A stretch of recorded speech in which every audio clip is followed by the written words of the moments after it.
Hello, and welcome to the Scriptures Are Real podcast. This is the podcast where we talk about elements of the Scriptures that have made them more real for us because we believe that helps us draw more power out of them and apply them to our lives better. And we certainly need the power of God in our lives as much as we can have it.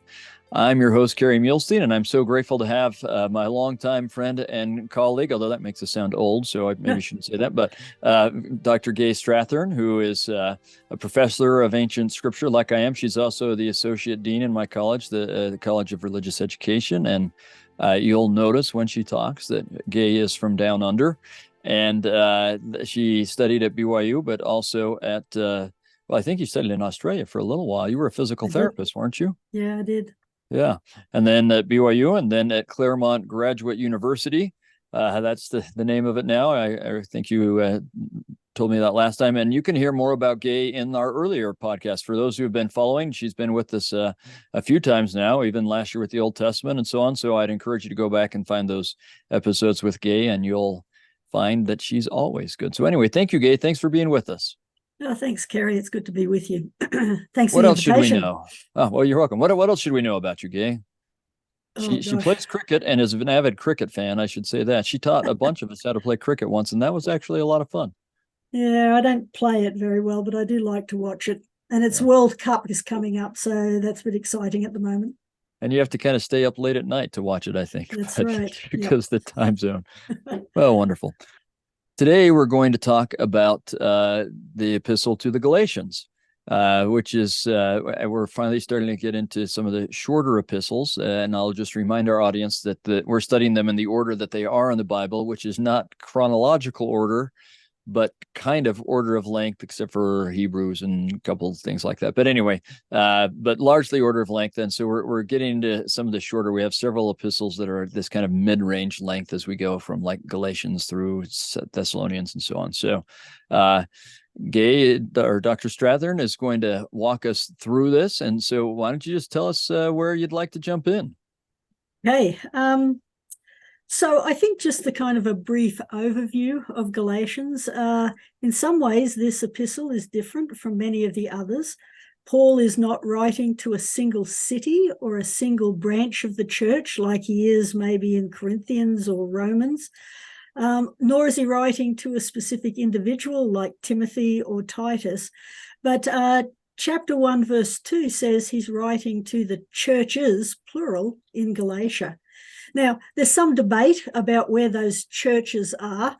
On the one hand, there's something called the North Galatian hypothesis, and that suggests that he's writing to the ethnic Galatians, and the which means they're for Gauls, right? Yes, Gauls or Celts who came into the area about the 3rd century BC. If that's the audience, then we have no record of Paul being there or teaching there, right? But the South Galatian hypothesis is believes that it's the Roman province of Galatia that was established in about 25 AD. And we do have record of Paul teaching in this area on his first and his second missionary journeys. And if that's the case, we're talking about Antioch of Pisidia, Iconium, Lystra, and Derbe, which are kind of in central Turkey as we know it today. So if this is the case, I think this is important to appreciate that Paul is deeply connected with the people that he's writing to, and he has a really vested interest in their spiritual welfare. In fact, correct me if I'm wrong, because you know this far better than I do, but if it is that group, they're among his first Gentile converts, like some of the first people he preaches to on his first mission. Yes. And so what he's doing, and this is true for most of Paul's missionary journeys, is that he's going to go into a new town or city, and one of the first places he goes to are the synagogues, and to preach there, because their format was such that people could go and teach from it. But one of the things I think is really important, and maybe we could even go to Acts 13 here, where he's giving us, this is where he's in Antioch of Pisidia. And I love Luke because he gives us a lot of the historical context for the epistles that we're going to read later. Yeah. And I love this one it's chapter 13, verse 14, because he gives us Luke likes types, right? So he tells in great detail or patterns what Paul does and how he does it. And then he assumes that we as readers realize that that's the form that he takes most of the time, right? Right.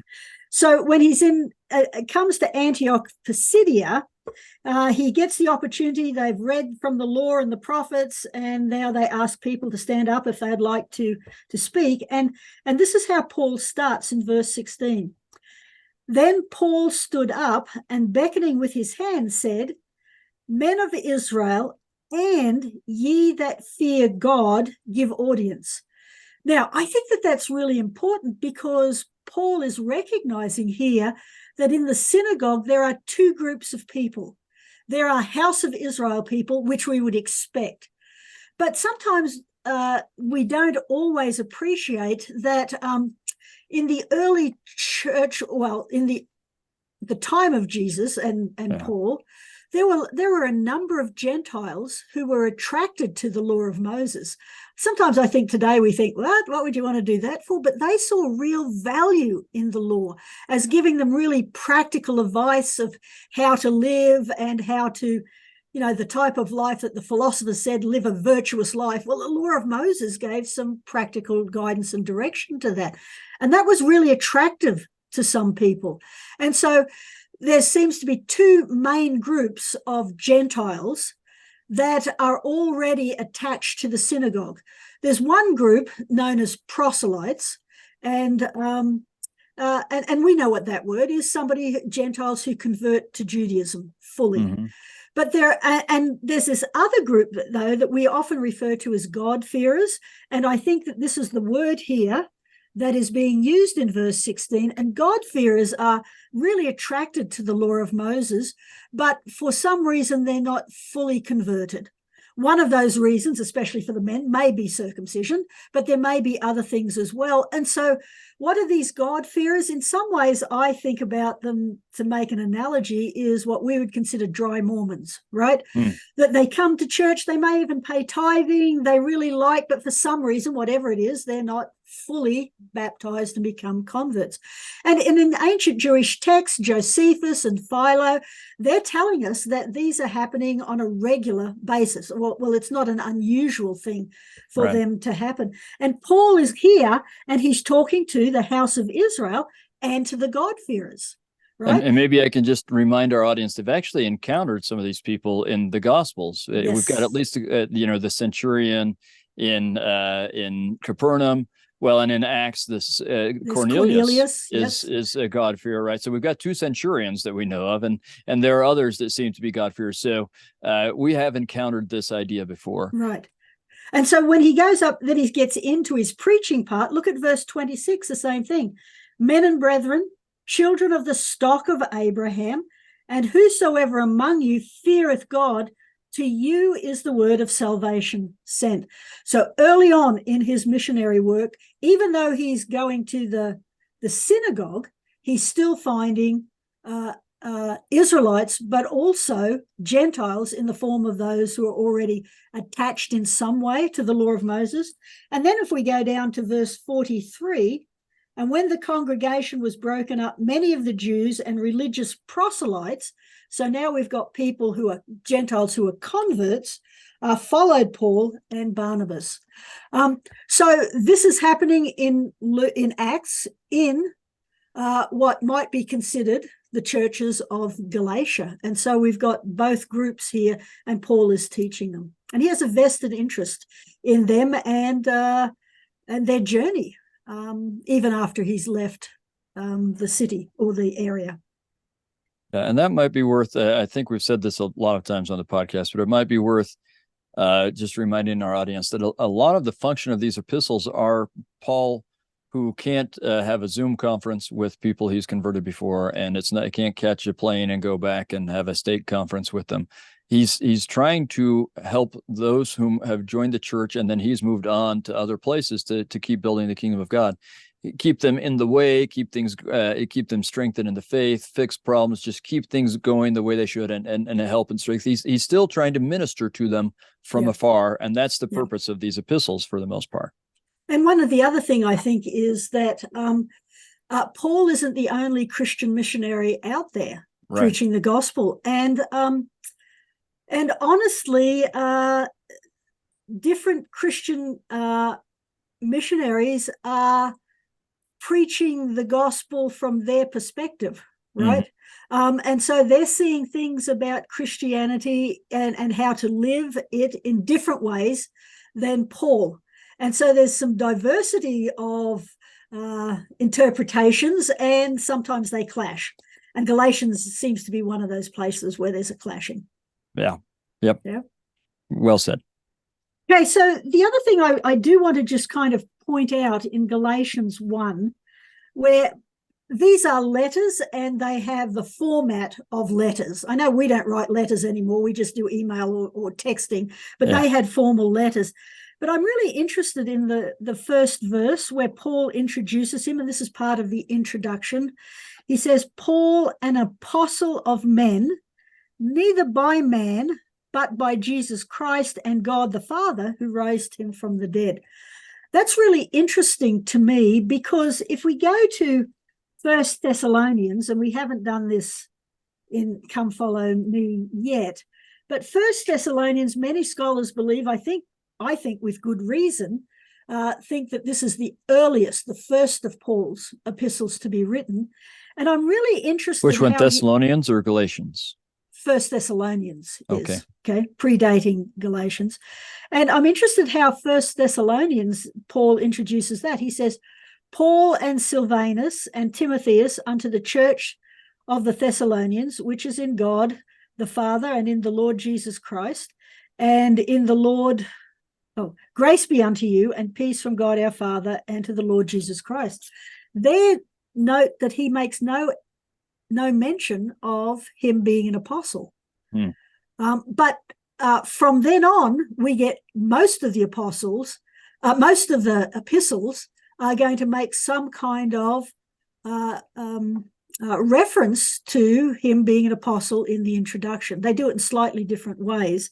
But I'm interested in Paul's here. So has something happened from when he first started out on his mission as a missionary to when he's writing this now, that it's now really important to them to know that he is an apostle, and that he has some authority from what he's writing. And I think it's also important for understanding Galatians as an epistle as a whole, that he said he got his authority as an apostle not from man, but from Jesus Christ and God the Father. That's really important to him in this epistle, as we'll see later on in chapter 1. So he introduces himself and what he's doing and who he is and who he's writing to, and that's verses 1 through 5. And this is another place where Galatians is a little bit different from most other epistles, because normal epistles are going to say, hi, this is who I am, this is who I'm writing with, you're who I'm writing to. And then he starts off with this, you guys in Corinth are doing some really good things that I like, and praises them, even though we know in 1 Corinthians he's going to go on and say, yeah, there's some problems here as well. But that initial part of you're doing great things, notice what happens in Galatians, it's missing. So immediately after his introduction, he gets into and says, I marvel that ye are so soon removed from him that called you into the grace of Christ and unto another gospel. And the one who called them was him, right? He was the missionary. And you've moved into another gospel, which is not another, but there be some that trouble you and would pervert the gospel of Jesus Christ. Right?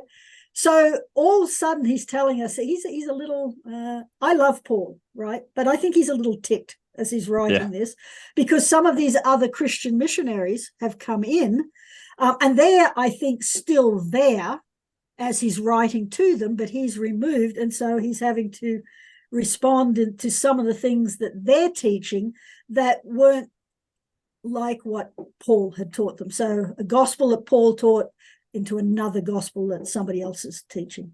So that kind of sets us up. Good. Thank you. Thank you. And then I think we'll probably get into it because the chapters get into some other historical events that he's addressing as well. Yeah. So. Yeah. Well, great. Very. That's a great overview. Thank you. And I think you're right. I mean, you sense elements of frustration in this letter. So, okay, let's keep going. Okay, so in chapter 1, Paul is, one of the things about Galatians is sometimes he gives us a first-hand account of some things that happened in his life. Acts gives us a second or third hand account, but Paul gives us his own account. And I always think if we're going to get a first-hand account of anything, we should take notice of that.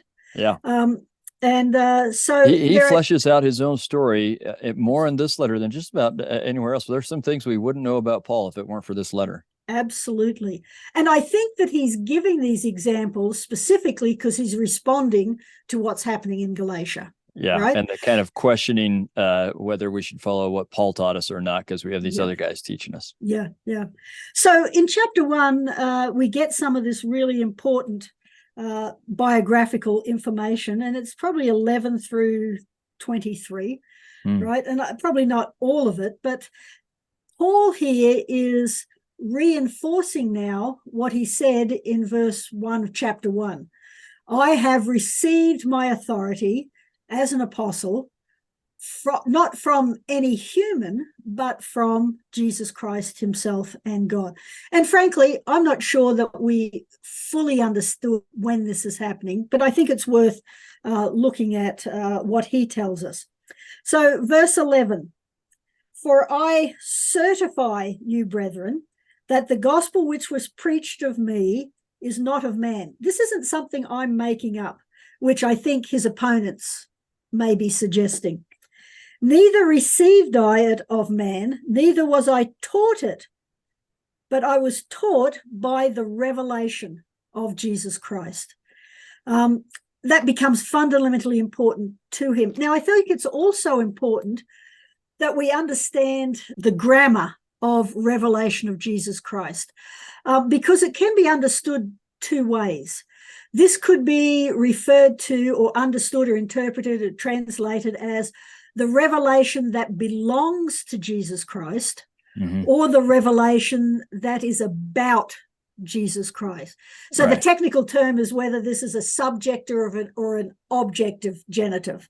Right. And we see this all of the time in scriptures, right? The scriptures talk about the love of God, yes. Yeah. Are we talking about God's love, or are we talking about our love of God? Right. And so is he talking about a revelation that he had about Jesus Christ, or are we talking about the revelation that was Jesus Christ's that he gave to Paul? Right. And both of those, I think, often can be important. it's all of the above. Yes. Yes. And it's the nuance. And that's why I like thinking through this language, because it's not an either or, but it's a nuanced way that we can learn from both responses to it. And in fact, I would suggest that if Jesus Christ is revealed to you, there is within that something that he is revealing to you that you should share, right? Just by the nature of him being revealed to you. But. Yes, excellent. So this is his first thing, right? That this was important, that he's got his authority from Christ, and he acknowledges that in and of himself he's not a perfect being, and Paul is always kind of what's the word I want?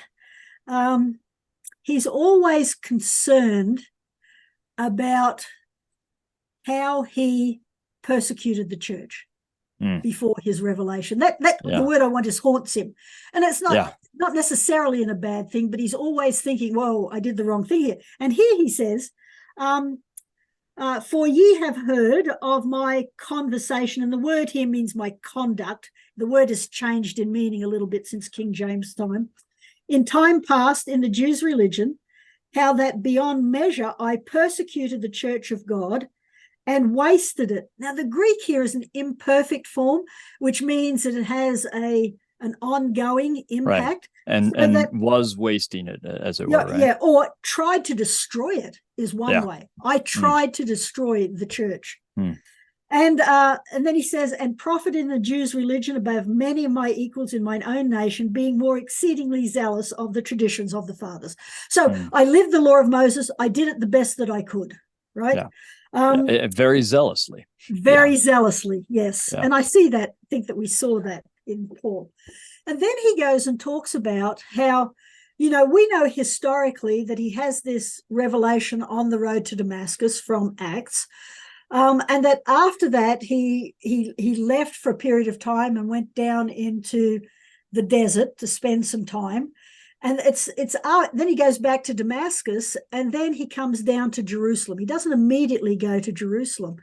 And so in Acts 1, Paul is talking about his first post-revelation experience returning to Jerusalem. And he's very clear here in verse 16 that I conferred not with flesh and blood to get my authority. That wasn't the reason for going there. Neither went I up to Jerusalem to them which were apostles before me, but I went to Arabia and turned to Damascus. Then after 3 years I went to Jerusalem to see Peter and abode with him. And the word see here in Greek is to get the history from Peter.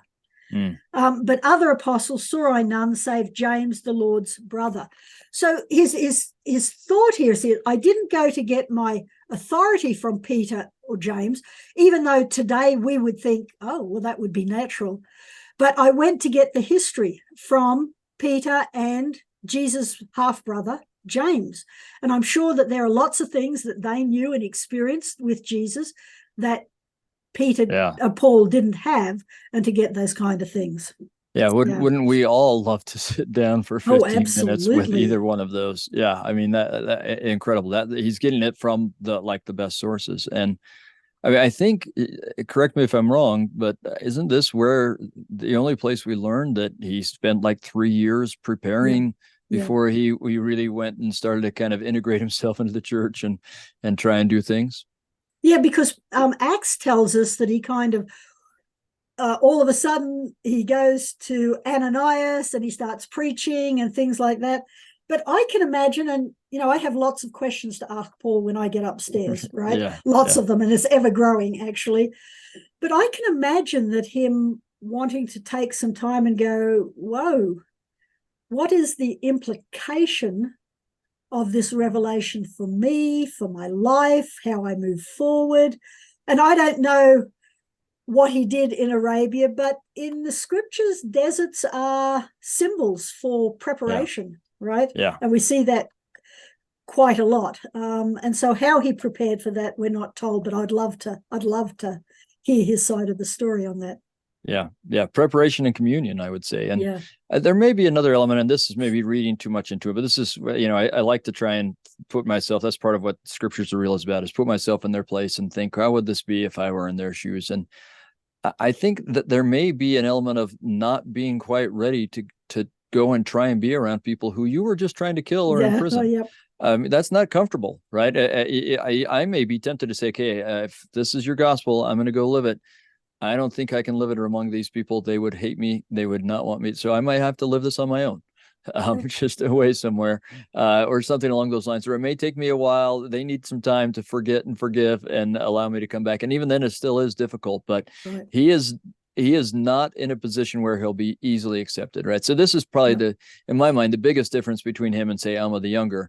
Alma the Younger is this, he's Alma the elder son, and he was at one point, a member of the church or faithful, and then he turns against and comes back. But Paul has only been known as a zealous persecutor of the church, and that's not an easy place to come from. Yes. And I think Acts tells us that, right? Because when he goes to Jerusalem, there's this concerns for him, and they're trying to get at him. And the brothers say, you need to get out of Dodge and leave Jerusalem. And so he returns to his hometown of Tarsus for a while. And he has to have Ananias help him get in, and then he has to have Barnabas help him get in, and so on and so on. And so I've never thought of this before, but as we're talking, and there's always this theme of unity and acceptance in Paul's letters, which I think is because of a number of reasons, including some of what we'll look at here, the difficulty between do we keep the law of Moses or not, and different stratas of social stratas of life and different Gentiles and so on. But it may also be important to Paul because he knows what it's like to try and come in as an outsider. Yeah. And being one and accepting everyone probably has some personal meaning for him. I'd never thought of that before. Yeah, very good. So chapter 2 continues that kind of autobiographical stuff. I think chapter 2 is Paul giving his personal account of the Jerusalem Council that we read about in Acts 15. Yeah. It's very clear in Acts 15 that because Paul has been teaching in Asia Minor, including possible Galatian churches, and he's been talking about how Gentiles, the gospel is there. It's not just that he's teaching to God-fearers or proselytes who were already attracted and living a certain amount of the law of Moses, but he's also apparently teaching Gentiles who have no connection to the synagogue or to the law of Moses, and he apparently had some success amongst those as well. So when people, and we technically call them Judaizers, who are Jewish Christians who are going to argue that any Gentile conversion must come through the law of Moses. Acts 15 says that they go up and say, Paul, you got it wrong, and there was no small disputation, right? Yeah. And no small means it was a big row over it, and that leads them to coming to Jerusalem. Well, Paul gives us some additional information here from his perspective. And so he says that he goes up to Jerusalem, and something that we find out here that we don't find out in Acts is he went up to Jerusalem with Barnabas, but he took Titus with him also. And Titus is important, I think, because unlike Timothy, who's going to be another missionary companion who was Jewish in heritage, he had a mixed Gentile and Jewish or Israelite parentage. Titus seems to be a full Gentile, right? Yeah. And he takes him down here and takes him to Jerusalem with him, I think, because Titus becomes the poster child for somebody who is a Gentile who heard the gospel, who believed it, who converted, who changed his life, and is fully committed. So that in Jerusalem Council, where they're having these big debates over whether Gentiles should be circumcised or not, Paul and Barnabas have Titus and say, we're not talking in theory here, we have an individual. Right. Yeah. And you can see him there. So and maybe to just kind of situate this then, if it's all right, this great Jerusalem Council that we often talk about, Acts 15, this is between kind of at the end of his first mission or journey, and it's also kind of catapults him into his second one, right? It's kind of that pivot point in between the two. Yes. Yeah. And again, even the what Acts 15 tells us about what goes on here, we get some additional information here, right? And I think that's worth looking at. Yeah. So notice he kind of says, verse 3, talking about Titus, but neither Titus, who was with me, being a Greek, was compelled to be circumcised. So that's important. Mm-hmm. Verse 4, and that because of false brethren, unawares brought in, who came in privily to spy out our liberty, which we have in Christ Jesus, that they might bring us into bondage. So that kind of helps us see, so what are the opponents here thinking about is the law of Moses. You've got to live the law of Moses. Even Gentiles who Paul hasn't circumcised needs to come through that. And Paul talks about this experience. It's interesting. He calls them spies and that they want to get rid of the liberty and bring them into bondage. And he'll, elaborate on this later, bondage and law and so on and so on. But I mean, that's pretty strong language, the way he thinks of these guys. Yes. Yeah. So liberty is really important, right? What he's saying, I think, is the gospel of Jesus Christ gives us liberty, because Jesus honestly taught principle-based mostly. He said, love our neighbor, but he didn't go through and say, this is what it means to do it. You work it out, right? He gave a couple little examples, like turn the other cheek and so on, but yeah. Yeah, but even what does that mean specifically, that's exactly right? Yeah. And in some ways, I think what is happening with this Christian liberty that we see here in Galatians, but also Romans and 1 Corinthians, so is very similar to what I see going on in the church today, as we're thinking about the new for strength of youth, as we're thinking about efforts with Preach My Gospel, that we teach principles and allow people to work out how to apply that principle for themselves. Now, and honestly, this is what I think is going on in Galatians. And one of the major issues that is causing the tension here is this idea of what's going to help me lead the better life. Is it going to live by living the law of Moses? Remember, the God-fearers and the proselytes said this really helps.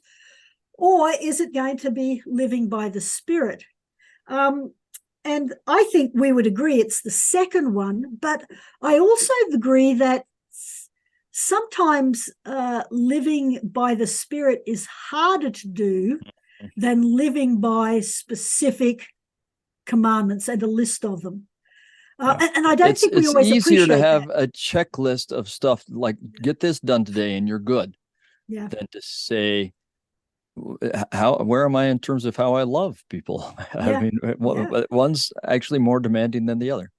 And I also, but also think, less guilt-ridden, I think. Right, but anyway, right. But I also think that it means I've got to be pretty confident in my ability to recognize that the Spirit is speaking to me, and confident enough to understand what the Spirit is telling me to do, and then bold enough to move forward in terms of what the Spirit is saying. How many of us ask the question, well, is this just me saying this on impressions, or is this the Spirit?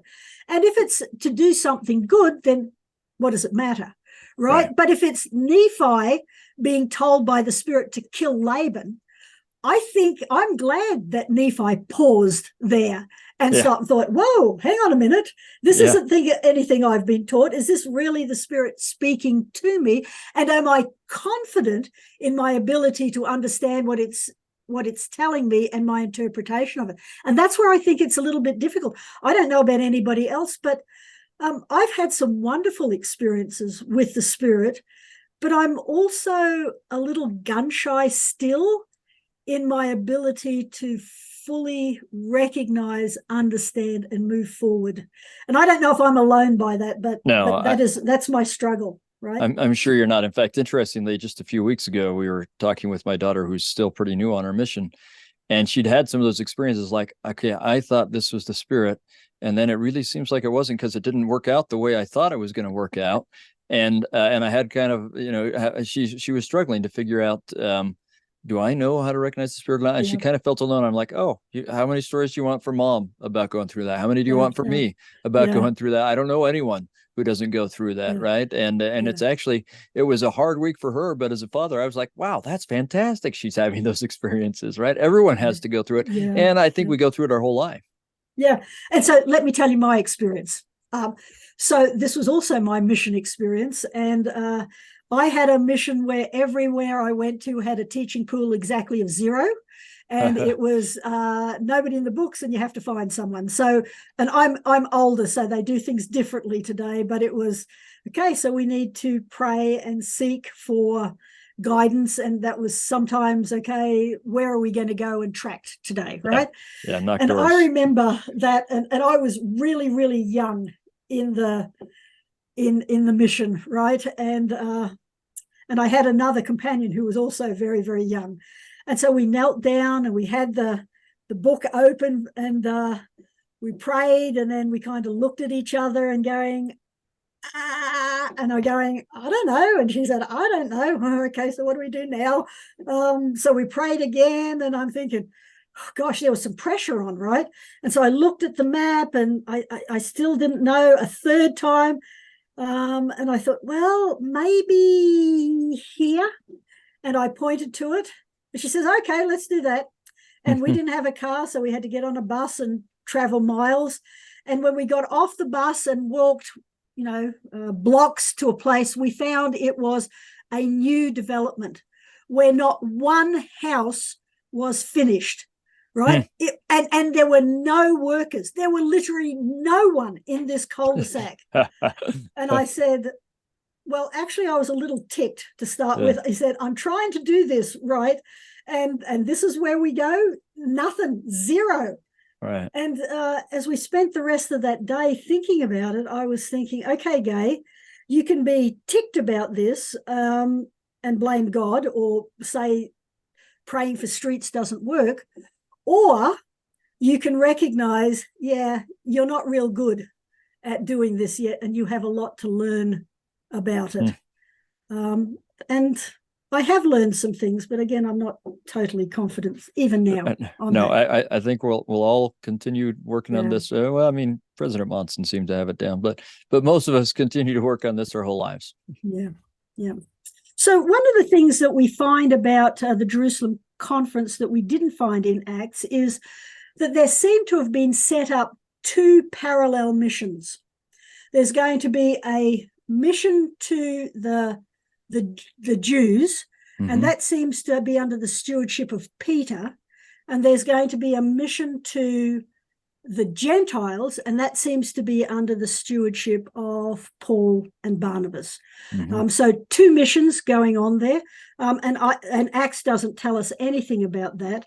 And then verse 10, so the council told Paul and Acts, you go and teach the Gentiles, but here's one thing that I hope you would do, that you should remember the poor. And Paul says, yeah, I was happy to do that. Yeah. And we actually see that in so many of his epistles, that he's always working on, like, he took that commission seriously. He's always working on finding things for the poor. He was really faithful to that. Yeah. And I think that Paul sees this collection as being a way. I think that there comes a time in the church where the church is close to splitting in two between these two missions. Yeah. And Paul sees this collection as a means to bridge the gap and to draw the two missions back together, which I think is really important. Yeah, I think that's a big part of why he's bringing a lot from the Gentiles to Jerusalem when he comes back to Jerusalem that final time. Yeah, excellent. I agree. Okay, well, let's go to the next story, because it's straight away, and this is what I call a prickly passage. I think in Scripture there are sometimes prickly passages that we can kind of think, oh, I don't want to deal with that, but other times I think it's important for us to do this, right? So this is the occasion in chapter 2 where Paul says, when Peter was come to Antioch, I withstood him to the face because he was to be blamed. I think that's prickly. Verse 11, is that right? Yep. Yeah. That's really prickly. And Paul is not averse to being prickly sometimes, right? Nope. Himself with Mark and Barnabas and now Peter. But what is going on? This, I think, is an event that took place in the past. And I think that some of his opponents are bringing it up as they try to have a dig at Paul. And so that's why Paul is responding to it. So he's going to talk about a time when Peter is in Antioch. He's there amongst the Gentiles. That shouldn't surprise us, because he had his revelation before with Cornelius. And he apparently is sitting down to a meal with them and doesn't seem to have any problem with doing that until, says verse 12, and before that certain came from James. Peter did eat with the Gentiles, but when they came, he withdrew and separated himself, fearing them of the circumcision. Right? And so this is how, in my mind, for a lot of years, I pictured this event, right? There's a potluck dinner at the Antioch branch. Everybody's brought some food. They're all sitting down fine. Then all of a sudden the door opens and these people come in. I would suggest, they say that they're from James, but I think that these are those Judaizers. Right. And they're coming to Antioch to see what's happening there. And when Peter sees them, he jumps up, throws his chair back, and rushes out the door. That's how I imagined it, as the King James has said it, right? But the Greek is kind of a little different than that. It says, when it says that he did eat with the Gentiles, but when they were come, he withdrew and separated himself. The form of the verbs here are imperfect. So it gives the sense of over time. Right. He withdrew from them. Yeah, he may have eaten with them several times, and then once these guys arrived, then he kind of transitions away from that, as it were, and stays away. You can see he's worried about what is going to be thought. Right. And so I wonder that this is the place where, when we talked about these two missions, these two parallel missions, that maybe here they have kind of crossed over a little bit. And Peter is thinking, my responsibility is to the Jewish mission, which would include these Judaizers who have just come. Right. Who may stop listening to Peter because they've seen him doing this. Absolutely. Absolutely. And so maybe I need to be a little bit more aware of what I'm doing and the impact that it has. And maybe it's so that Paul himself taught, when I'm amongst the Jews, I act like a Jew, but when I'm amongst the Gentiles, I act as a Gentile. So Peter is kind of withdraws and saying, I need to focus on perhaps what my stewardship is here. But because others are saying, Paul, you're to be blamed because of what happened here or something, Paul is trying to justify what happened there. And remember, he's already a little ticked when he's reading this.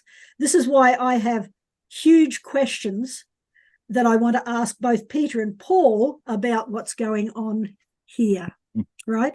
Yeah. Now, my way of trying to deal with this is as follows, and I don't know that everybody agrees with me or not, but when I'm looking, or anybody agrees with me actually, when I'm looking at Acts 15 and the Jerusalem Council, it seems to me that although we might read them as a single meeting, I actually think that there are two things going on. One meeting that seems to be overseen, presided, if we want to use that language, by Peter, and he's the one who declares that Gentiles do not need to be circumcised to be part of the church, right? Mm-hmm. And then we get another story with James, and he seems to be over something about this. And here the issue is table fellowship, eating. Right. And what I think happens is that these are two different meetings, and that there is a period of time in between them, right? So when Galatians 2 comes and is writing, the issue of circumcision has already been decided. But I'm not sure the story with James here has come to its fruition yet. How I read this is that Paul is talking about an event took place before the issue of table fellowship had been worked out between Jews and Gentile members of the church. And so Paul and Peter are wrestling with the implications of Gentiles joining the church in very, very practical ways, not doctrinally, but practically. What does this mean for us in everyday life, particularly in Antioch, where unlike Jerusalem, they're not going to have these issues. But in Antioch, we are going to have Israelites and Gentiles as part of the same branches of the church. Right. And maybe just to help our audience picture this, I mean, even just little details. When you talk about eating, you have all the kosher laws, right? All the laws about what you can and can't eat.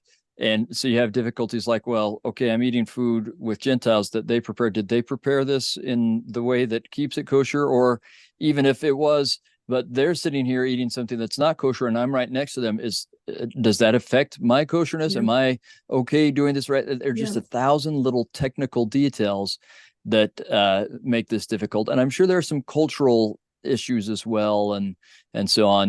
Jews having been separated for so long and feeling picked on, and now, I mean, there's a whole bunch of baggage everyone's bringing besides all the technical details. Right. And so I think it's more complex than we often think it is as we sit down to figure this out. Right? It might be kind of like for a member of the church when you sit down and you find out, okay, well, someone cooked with some wine, but I don't know if they really cooked it out or not, and can I eat this or not? These kinds of questions that we sometimes. I've had members of our ward where we're talking about, okay, wait, that health product has some green tea something in it. Is that okay or not? Right? These are the kinds of things they're mincing their way through. Yeah, and I think the other thing is that, in the intertestamental period, as Jews were asking themselves questions about how can I maintain this covenant identity living in a very Gentile world, which is very different than the time of Moses, right? Because we have foreigners who are living, and there are people even in Judaism who are thinking, right, we should pick up some of these ways. And so when they're asking questions, how do I live in the world but not be of the world? The Jewish discussions that we see, that both within and from outsiders looking in, are saying there are 3 issues that they come up with that say we could kind of fudge on some things, but 3 things we can't fudge, because if we fudge on these, we would cease our identity as covenant people. And the things that came in are temple, circumcision, and table fellowship. Mm-hmm. So that also kind of gives us a sense of, for Jews here, this isn't just about, does it have some tea in it or not? It's about their identity as covenant people that is really, really important to them at this time. Very, very good. Thank you. And there wasn't even full agreement among the Jews. You get some groups who felt that they could become, they dressed like Gentiles and they do all sorts of things, and others who felt like, no, we have to keep dressing this way and acting this way. And that rift was the further you got into Judaism, like geographically, like Jerusalem, that's where you see the polarization a lot. They if you compared people, say, in Corinth, Jews in Corinth to Jews in Jerusalem, some Jews in Corinth were probably behaving like those in Jerusalem, but for the most part, there's a big difference. And so all of that baggage is also being brought to bear on this issue. Right. Okay, so if we could kind of step back a little bit now and look at with what we've talked about, and then help us with some of the stuff that comes. This is trying to understand what's happening in Galatia that is causing this letter. I've thought long and hard about this, right? And I think, as I mentioned earlier, this idea of what's going to help me live a better life. Is it going to be by living the law of Moses, or is it going to be living by the Spirit, right? So one of the things that I think that Paul's opponents are doing here, I think that they're Judaizers, and they're coming into this Galatian place that has Jews and Gentiles, proselytes and God-fearers, people who were attracted to the law of Moses. And there is perhaps a fear going on. If you stop living the law of Moses, what's going to be the impact on your family or on our society? And where does it end? Yes. Yeah. What does a lawless society look like? Yeah. Right. And so I think about this, and this is very hypothetical, and I say it with utmost respect, and I hope people say this, but in some ways I think that this might be coming to conference and President Nelson saying, we don't have to live the word of wisdom anymore, or we don't have to live by the laws of the land anymore. Just work out what you want to do or not. I can imagine that there'd be some members in the church who'd go, hey, you bet, right? But others would be going, whoa, no, this will lead to anarchy, absolute anarchy. Yep. Right. And I think that some of these Judaizers are thinking that they're hearing Paul saying you don't need to live the law anymore. And they're going, whoa, that's going to lead to chaos for us, for our families, for our society. And so they're really concerned about that. And so they're talking to members of the church in Galatia, and they're already attracted to the law of Moses, and say, have you thought through the implications of this? Do you really want to throw out the law of Moses? Isn't this a reason you joined Judaism? Is this going to be anarchy or not? And Paul's response to this, I think, is it is not going to give you anarchy, but it's going to give you a better family, a better life, if we learn to do it properly, right? So can we turn to, I'm going to skip some chapters here, chapter 5, where Paul is again responding to this, and I think he's responding because of what he's hearing coming out of Galatia. So chapter 5, verse 1, Paul implores the people in Galatia, stand fast, therefore, in the liberty that Christ hath made us free, and do not be entangled again in the yoke of bondage. Now, that word again is interesting to me. So this suggests that these aren't just Gentiles, but these are people who were once connected to the law in some way. Behold, and that's language that Peter has used, by the way. Yes. In the Jerusalem Council talking about the law of Moses as a yoke that neither they nor their fathers were ever able to bear. Yeah. And it comes up, he continues on, then he starts talking about circumcision. And so I think that this is one of those issues, not the only one, but what the Judaizers is so important to them, because this, since the time of Abraham, has been the sign of the covenant, right? And to not worry about that, what are the implications of that? So I'm going to, he talks some more there, and I'm going to skip over that a little bit, but notice verse 12. There's a little bit of tongue-in-cheek and play on words here.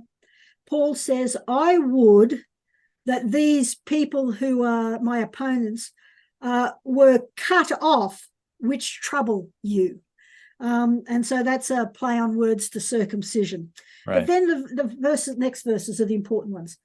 For brethren, ye have been called to liberty, only use not this liberty as an occasion for the flesh.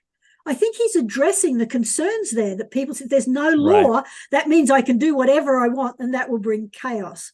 But he's going to give us now some ways to righteously use our Christian liberty. And he says the first ones, but by love serve one another, the second great commandment. If I'm trying to make a decision, should I do this or shouldn't I do this? How's my decision going to impact others, right? And my love for them and their progress spiritually is going to be in my mind in terms of making decisions. And then he goes, for all the law is fulfilled in one word, even this, thou shalt love thy neighbor as thyself. And then verse 16, I think he gives us a second way of a guiding light for us to righteously use Christian liberty.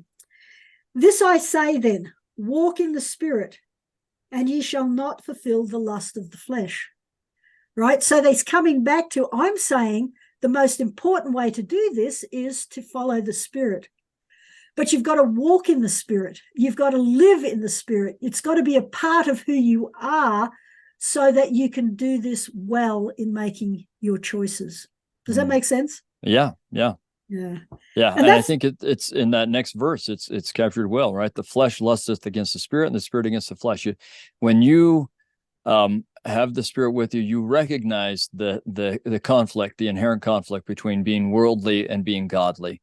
And sometimes the fallen man in us wants to, we feel and women. Like, yeah. So the fallen human in us wants to give in to that, like, no, I feel like doing this right now, right? But it's in recognizing the conflict between them and then yielding to the Spirit. And that's even like language in Mosiah, right? That we have to yield to that Spirit rather than the flesh. So we get both King Benjamin and Abinadi talking about that. That's the key to being able to do this the right way.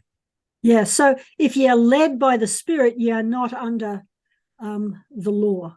Now, I've just been thinking recently by a talk with President Oakes and Sister Oakes, and he talks about some really, really great things there. But the thing that stood out to me, and I hope that I'm representing his intent and what he said accurately, but it was Stand for Truth, a talk that he gave to the young single adults.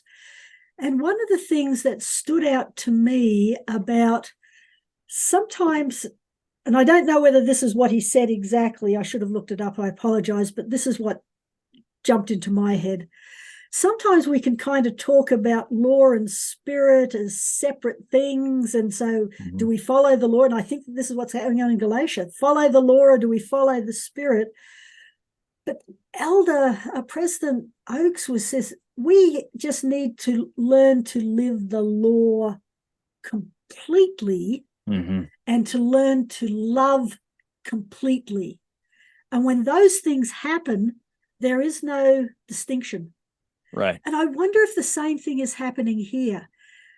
Maybe we have a very limited understanding of law, and we always associate it with the law of Moses. But Paul's going to talk in chapter 6 about the law of Christ, right? Yeah. But finding the ways to live the law perfectly as God intended it, and to live by the Spirit in a very deep and nuanced way as God intended it. And maybe if we get to that point, then this is a moot discussion. I would agree. Right? And in fact, I think it's part of what is at least implied in that phrase, on these two commandments hang all the law and the prophets, that if we loved perfectly, then all the things in the law would just kind of happen naturally. Yeah.